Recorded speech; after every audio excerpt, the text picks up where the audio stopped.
Hello guys, welcome back to once again in my YouTube channel. आप सभी लोगों का फिर से एक बार स्वागत है आपके इस YouTube channel new life chemistry classes में। तो जैसा कि आपने ऑर्गेनिक का पहला वीडियो देखा जो कि इंट्रोडक्शन का था, और उसी से रिलेटेड हम चैप्टर को भी इसके बाद वाले लेक्चर में अटेंड करेंगे। वहाँ से हम इसको शुरुआत करेंगे। बशर्ते अभी यहाँ पे थोड़ा सा एक बेसिक चीज़ें और रह गई हैं जो मैंने पिछले वीडियो में तो आपको बताई थी, जिसके प्रीफिक्स आपको दे दिए गए थे, जिसको मैंने वहाँ पे वर्ड रूट के रूप में बताया था। और इसमें एक क्वेश्चन भी था, मैंने प्राइमरी, सेकेंडरी और टर्सरी हाइड्रोजन की जो आपसे आंसर्स मांगे थे उसके, तो काफ़ी लोगों के आए भी थे। उसमें सबसे पहला आंसर जो आया था वो भास्कर दुबे जी का था। तो उनको इसके लिए बहुत बहुत धन्यवाद कि उन्होंने हमारे इस चैनल को और मेरे इस पूरे वीडियो को पूरे ढंग से देखा भी, और उसका आंसर भी फर्स्ट टाइम उन्होंने किया था। और उसके बाद का जो आंसर आया था वो एक अंशुल रंजन जी हैं, उनका मिला था। बाकी और सभी का सीक्वेंसेस में आता रहा। तो ऐसे ही आप लोग अपनी जो भी रिस्पॉन्सिबिलिटीज है वो लगे रहिए उस पर, और पार्टिसिपेट करते रहिए। जो भी क्वेश्चंस दिए जाए उसका आंसर करते रहिए अधिक से अधिक, ठीक है। तो चलिए वीडियो को आगे बढ़ाते हैं। तो वीडियो में आज हम थोड़ी सी बात करेंगे पहले बेसिक चीज़ें, चूंकि हमें ऑर्गेनिक का बताया ही जा रहा था। और ऑर्गेनिक में हमने आज से चर्चा की थी कि वर्ड रूट क्या होते थे, जिसमें मैंने कार्बन 1 से स्टार्ट किया था और 10 कार्बन तक मैंने आपको बताए थे। अब उनके जो सफिक्स होते हैं वर्ड रूट में, जो सफिक्स हम लोग ऐड करेंगे, उस सफिक्स के अकॉर्डिंग हम कंपाउंड कैसे बनाएंगे ये देखेंगे, उस कंपाउंड का स्ट्रक्चर्स कैसे बनेगा ये देखेंगे। और स्ट्रक्चर्स बनाने के बाद जो भी उनके आप हाइब्रिडाइजेशन चाहें, नंबर ऑफ सिग्मा बॉन्ड्स चाहें, नंबर ऑफ पाई बॉन्ड्स चाहें, इन सभी को आप कैलकुलेट कर सकते हैं आसानी से, ठीक है। और जब अगर हम इस चीज़ को अच्छे से समझ जाते हैं तो हम कन्वर्जन भी अच्छे से कर लेंगे। और चैप्टर में जो भी चीज़ें आपकी, चाहे वो प्रिपरेशन मेथड हो या फिर उसकी प्रॉपर्टीज हों या उनके यूजेज हों, उन सबको आप अच्छे से डिफाइन कर सकते हैं, ठीक। तो चलिए यहाँ शुरुआत करते हैं हम कुछ सफिक्स की। और पहला सफिक्स होगा आज का हमारा, वो है एन। एन जो सफिक्स है हमारे पास, मैंने प्रीफिक्स उस दिन आपको बताए हुए थे। प्रीफिक्स ये था कि C1 के लिए आपने बताया था पहला कार्बन आता है तो उसके लिए आपने मेथ यूज किया था, मेथ। दूसरा एथ, प्रो,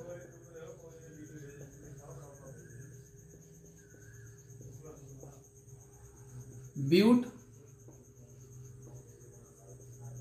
ये पिछली क्लास में भी आप लोग पढ़ चुके हैं। पेंट,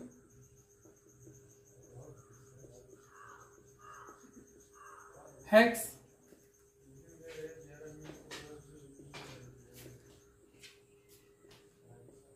हेप्ट,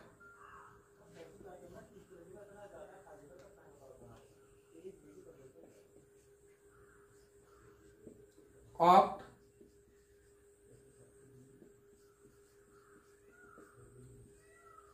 नोन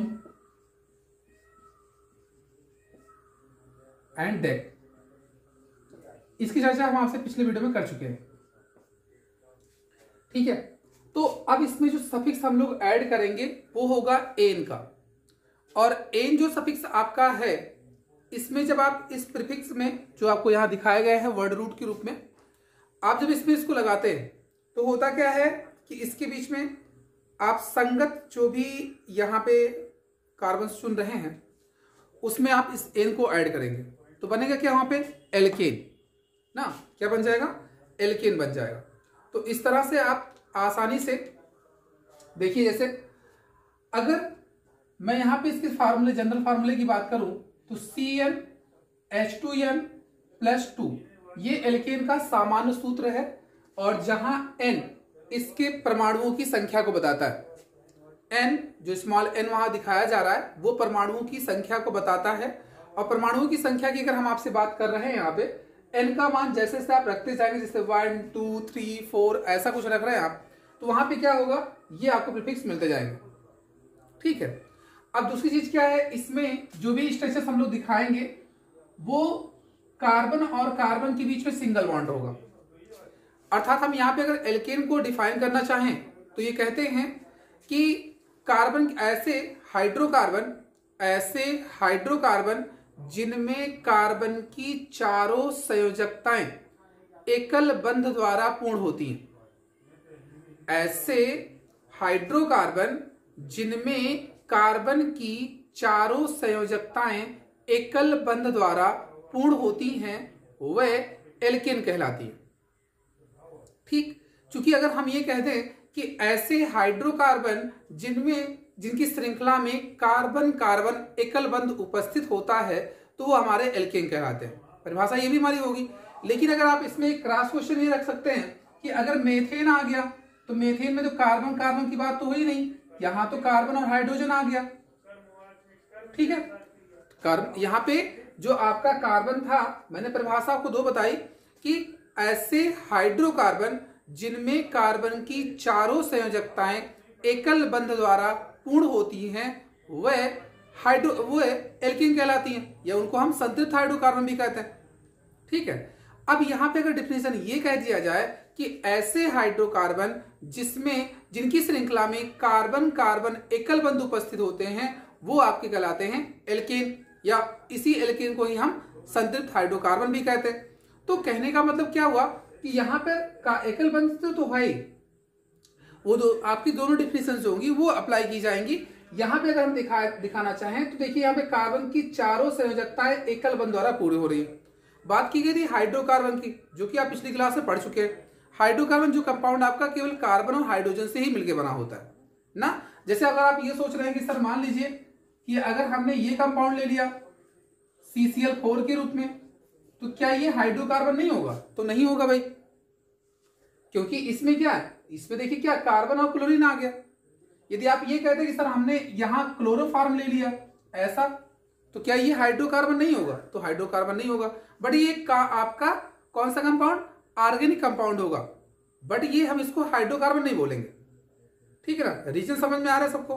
तो अब देखिए यहां पे जो हाइड्रोकार्बन मैंने दिया कि कार्बन की चारों संयोजकताएं एकल बंध द्वारा पूरी हो, या कार्बन कार्बन की जो श्रृंखला आपको दिखाई जा रही है उसमें एकल बंध है, मतलब कार्बन और कार्बन जो जुड़े हुए हों वहां पे वो सिंगल बॉन्ड से जुड़े हों, तो आपका कहलाएगा क्या? एल्केन। अब देखिए जो भी नंबर्स आप यहां पे रखते हैं n के स्थान पे, सपोज कीजिए आपने 1 रखा, तो 1 रखने के बाद क्या हुआ देखिए C1H2 इंटू 1 प्लस 2। ठीक, तो क्या मिल जाएगा? C1 2 इंटू 1 मीन्स 2 आया और प्लस 2, तो कितना आ जाएगा? 4। तो यहां मिल गया क्या? CH4। ठीक है ना, तो जब CH4 मिला, अब देखिए यहां पे कार्बन की संख्या कितनी बताई जा रही है? 1 बताई जा रही है। एक कार्बन का आपको प्रीफिक्स क्या दिया गया? मेथ दिया गया। क्योंकि हम इस फार्मूले किस फार्मूले में लग रहे थे? CnH2n+2, और इसका जो सफिक्स बताया जा रहा है, जो अनुलग्न बताया जा रहा है, वो क्या है? एन है। तो आप जब इस मेथ में एन को ऐड कर देंगे तो क्या बन जाएगा? मेथेन बन जाएगा। ठीक, ये बेसिक चीजें हैं, सभी को पता भी हैं। तो देखिए इस तरह से आप अगर चाहें तो ये मेथेन बना दिए। अब इसमें n का मान आप रखते जाइए, n का मान आप रखते जाइए। से n का मान 2 रख दिया, 3 रख दिया, 4 रख दिया, ऐसे तो आपको इसी सीक्वेंसेस में मिलते जाएंगे ना। तो आप यहां से आसानी से अब चाहे मेथेन, एथेन, प्रोपेन, ब्यूटेन ऐसे बना सकते हैं। दूसरी चीज पे क्या है, हाँ देखिए मैं आपको बता रहा था यहाँ पे कि इसमें जब आप n की वैल्यूज रखते जाएंगे तो उसमें आप संख्या जैसे जैसे रखते जाएंगे उस पर आप प्रीफिक्स यहाँ पे यूज करते जाइए, और आगे सफिक्स आपको क्या लगाना है? एन लगाना है। तो इस तरह से कंपाउंड तो आप बना सकते हैं। अब जब कंपाउंड आपका बन जाए तो उसके स्ट्रक्चर हम लोग कैसे बनाएंगे? उसका स्ट्रक्चर कैसे बनाया जाएगा ये देखना है मुझे। तो जैसे मान लीजिए हमने पहले यहाँ पे एक कंपाउंड और बना के देखा, n बराबर हमने 4 रख दिया। जब 4 रखा तो यहाँ पे C4 हो गया, H2 इंटू 4 प्लस 2, तो वैल्यू क्या मिल जाएगी आपको? देखिए C4 4 क्रॉस 2 आ गया आपका 8 और प्लस 2 यानी 10, C4H10। अब इसका जो प्रीफिक्स है नंबर आप 4 कार्बन्स के, वो क्या है? ब्यूट है। तो पहले आपने ब्यूट यहां लगा दिया, ब्यूट, और इसका सफिक्स क्या है? एन है। अब टोटल कंपाउंड आपका क्या बन गया? ब्यूटेन, है ना। तो ऐसे आप अपने मन से कोई इसमें 3 कंपाउंड खुद से लेकर के कोई 3 कंपाउंड आप बनाएंगे, ठीक है, और उस 3 कंपाउंड को आप कमेंट बॉक्स में देखेंगे, मतलब लिख के देंगे। अब देखिए इसमें क्या है, अब इसका मैं स्ट्रक्चर बनाना सिखा रहा हूं, कैसे स्ट्रक्चर्स के बनेंगे। आपको बताया ये जा रहा है कि यहाँ पे कार्बन और कार्बन के बीच में क्या होना चाहिए, सिंगल बॉन्ड होना चाहिए। तो सिंगल बॉन्ड जब आपको मिल जाएंगे, अब इसके बाद कार्बन की जो चारों वैलेंसीज होनी चाहिए वो किसके द्वारा, एकल बंध द्वारा ना। यहाँ पे चारों संयोजकताएं किसके द्वारा, एकल बंध द्वारा पूर्ण होनी चाहिए, ठीक। अगर ऐसा हुआ, अब इसके साथ साथ चूंकि हम हाइड्रोकार्बन की बात कर रहे हैं, यदि हम कोई संरचना बना रहे हैं और संरचना में उसकी बैलेंसी पूर्ण नहीं होती है, तो हम उसके स्थान पर क्या करते हैं, अगर कोई फंक्शनल ग्रुप नहीं दिया जाता है तो उसके स्थान पर हम लगा देते हैं हाइड्रोजन को। और यदि किसी फंक्शनल ग्रुप की चर्चा हम कर रहे हैं या हमको दिया जाता है तो हम उसके स्थान पर वो लगा देंगे। तो आइए देखते हैं। पहले सबसे पहले आपको करना क्या है, जितने कार्बन्स दिए गए उतने कार्बन्स को आप एक सीधी श्रृंखला में सजा दीजिए, ठीक है। जैसे देखिए नंबर ऑफ कार्बन्स कितने हैं, 4 कार्बन्स को आप सिंगल बॉन्ड के साथ सजा दीजिए, ठीक है। अब दूसरा काम क्या करना है, आपको बताया जा रहा है कि कार्बन की जो बैलेंसीज होती है वो 4 होती है, तो 4 संयोजकता होती है। तो भाई देखिए हर कार्बन की संयोजकता 4 होनी चाहिए, और यहां संयोजकता पूर्ण करने के लिए कौन आ रहा है, हाइड्रोजन आ रहा है, ठीक है ना। तो जब हाइड्रोजन आ रहा है तो इस केस में क्या होगा, देखिए इसकी वैलेंसी भी यहाँ पे 1 लगी हुई है, कितना और चाहिए इसको, 3 चाहिए। तो एक हाइड्रोजन आप ऊपर लगाइए, एक इधर बाएं लगाइए और एक इधर नीचे लगा दीजिए। देखिए 4 हुई कि नहीं हुई, 1 2 3 4, ठीक। इसी तरह से आगे देखिए दूसरे वाले कार्बन पे आते हैं, ये पहला ये दूसरा, 2 बॉन्ड लगे हैं, 2 और चाहिए इसको। तो एक हाइड्रोजन ऊपर और एक हाइड्रोजन नीचे। बात समझ में आ रही है ना सबको। अब देखिए इसमें सेम कंडीशन, यहां पे भी एक ऊपर और एक नीचे, ऐसे इस पे देखिए एक ऊपर एक नीचे और एक दाएं। तो ऐसे आप आसानी से यहां पर ये संरचना इसकी बना सकते हैं ना।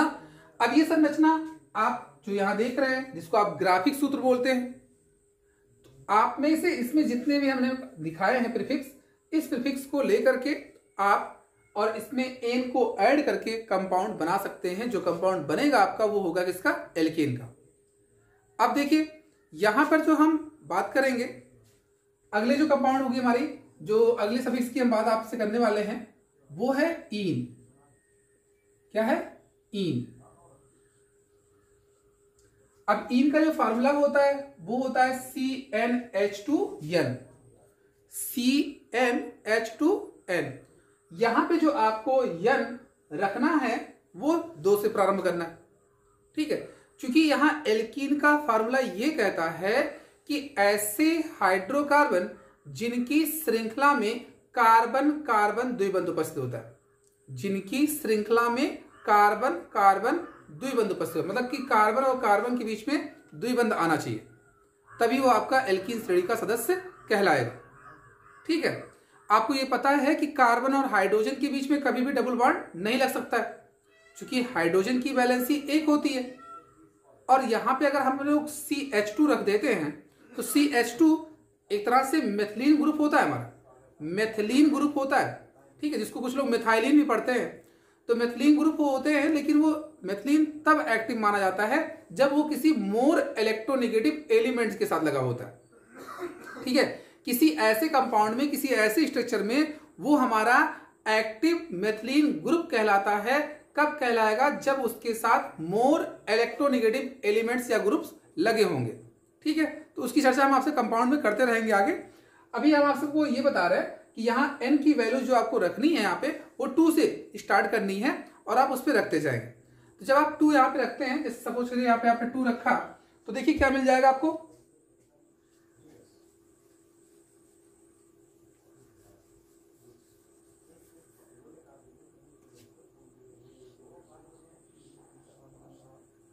देखिए इसमें आप जो रखेंगे 2, तो यहां 2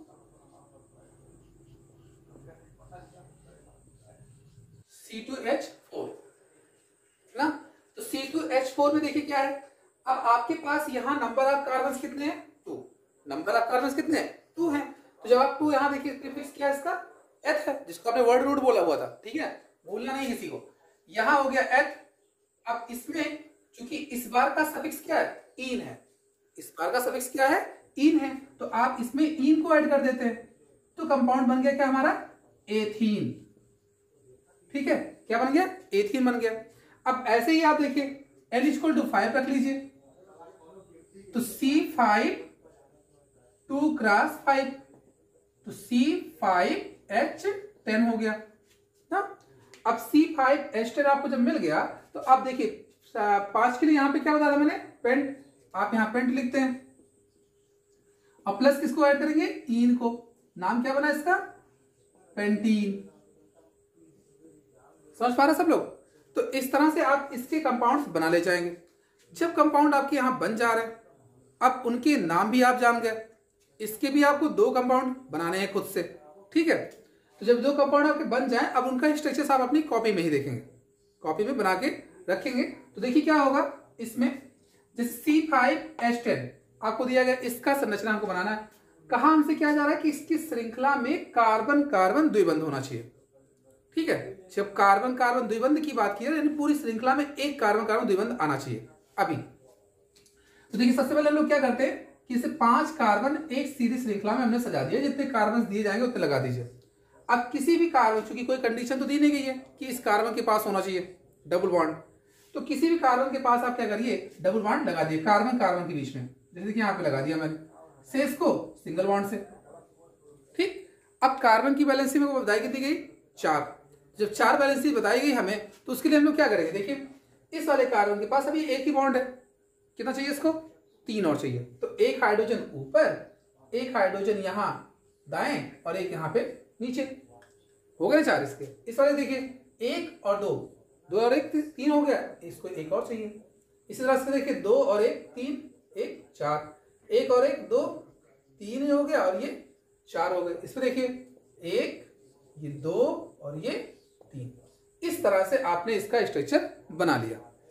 समझ पा रहे हैं ना।